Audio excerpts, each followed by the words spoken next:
तर नमस्कार. आज होती कोजागिरी पौर्णिमा आणि कोजागिरी पौर्णिमेच्या तुम्हा सर्वांना खूप खूप शुभेच्छा. आमच्या गावाकडे ना भुलाबाया बनवतात. आमचं इथं कोजागिरीला ना भुलाबाया बनवून त्यांची पूजा वगैरे केलेली जाते. तर आता ना इथे काही मी बघितलं नाही, इथे कोणाच्याचकडे भुलाबाया नसतात आणि इथे काही जणांना तर हे सण बी माहिती नाही आहे. पण मी ते सगळं मानते आणि प्रत्येक सण मी करते. हे मुलीसाठी असतात भुलाबाया आणि माझ्याकडे रेडीमेड नाही आहेत. त्यामुळे मग मी ना यालाच कलर देऊन घेतला आणि मातीच्या भुलाबाया बनवून छान त्याला वॉटर कलरने कलर केलं.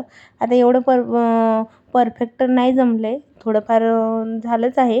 पण ठीक आहे, मी प्रयत्न करून बघितला. कारण नाही का गावाकडे बायांना खूप सुंदर सुंदर भुलाबाया बनवतात आणि मी पण थोडासा प्रयत्न करून बघितला आणि अशा झाल्या होत्या माझ्या भुलाबाया.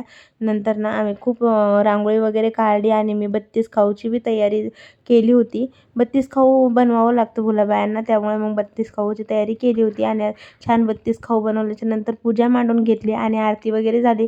सगळ्यांनी गाणी पण म्हणून घेतली भुलाबायांची आणि त्याच्यानंतर आम्ही गेलो होतो बाहेर. बाहेर गेल्याच्या नंतर ना मस्त चूल पेटवली होती बाहेर आणि त्याच्यानंतर चंद्र तर इतका सुंदर दिसत होता ना, कारण डायरेक्ट तिथे बाहेरच मस्त वाटत होतं आणि सगळेजण तिथं ग्रुप करून बसले होते आणि इतके धमाल मज्जा केली ना खूप. पण अंधारामुळे काही व्हिडिओ तिथं येत नव्हता. नंतर अशी होती आमची कोजागिरी. चला भेटूया एक नवीन व्हिडिओमध्ये. Bye bye.